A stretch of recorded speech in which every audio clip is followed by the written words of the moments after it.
ਇਹਦੇ ਵਰਗੀਆਂ ਫੱਫੇ ਕੁੱਟਣੀਆਂ ਨਰਸਾਂ ਹੁੰਦੀਆਂ ਵਾ ਰਾਤ 12 ਵਜੇ ਮਰੀਜ਼ ਦੇ ਬੈੱਡ ਤੇ ਜਾ ਕਹਿਣ ਡਈਆਂ ਹੁੰਦੀਆਂ ਭਰਾ ਪਰੇ ਪਾਸਾ ਲੈ ਮੈਂ ਵੀ ਲੱਕ ਸਿੱਧਾ ਕਰਨਾ ਵਾ ਨਹੀਂ ਆਂਦੀ ਆ इमरान खान इलेक्शन से भाग रहा है या अल्लाह या सानू सबर दे दे या इस औरत नू पर्दा दे दे चलते हैं दबे पांव कहीं कोई जाग ना जाए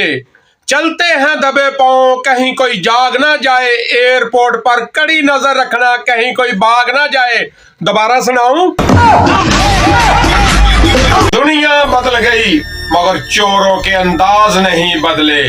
अगर अवाम ने 5 साल के लिए मौका दिया तो हम अवाम की तकदीर बदल देंगे माफी दे दो फकीर आजम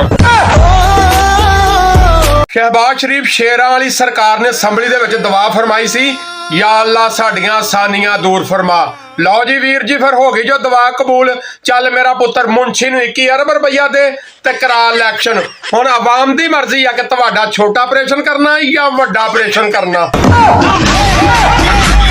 पाकिस्तानियों घबराउणा नहीं परेशान नहीं होना जिस तरह जियो न्यूज़ दे उत्ते शहबाज शरीफ मुल्क स्पीड दे नाल चला रहा वा लगदा इस दफा पाकिस्तानियों ने ईद लंदन च ही मनाउणी पैणी आ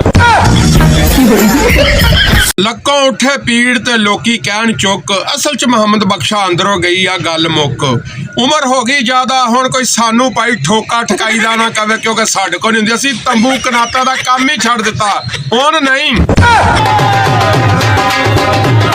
पाकिस्तान दे मुस्तकबिल दी प्राइम मिनिस्टर पढ़ी लिखी सिस्टर दी गुफ्तगू मुलाहजा करो मरियम बड़ा बढ़ के बोल रही है मरियम को ठोकने का कोई इंतजाम करो ਅੱਜ ਇੱਕ ਪਟਵਾਰੀ ਸ਼ਹਿਰੀ ਵਾਲੇ ਕਬਰਸਤਾਨ ਜਾ ਕੇ ਅੱਧਾ ਘੰਟਾ ਢੋਲ ਵਜਾਉਂਦਾ ਰਿਹਾ ਤੇ ਬਾਅਦ ਦੇ ਵਿੱਚ ਆਂਦਾ ਨਾ ਉੱਠੋ ਸਾਨੂੰ ਕੀ ਆਪੇ ਠਪੈਰਾ ਰੱਖੋਗੇ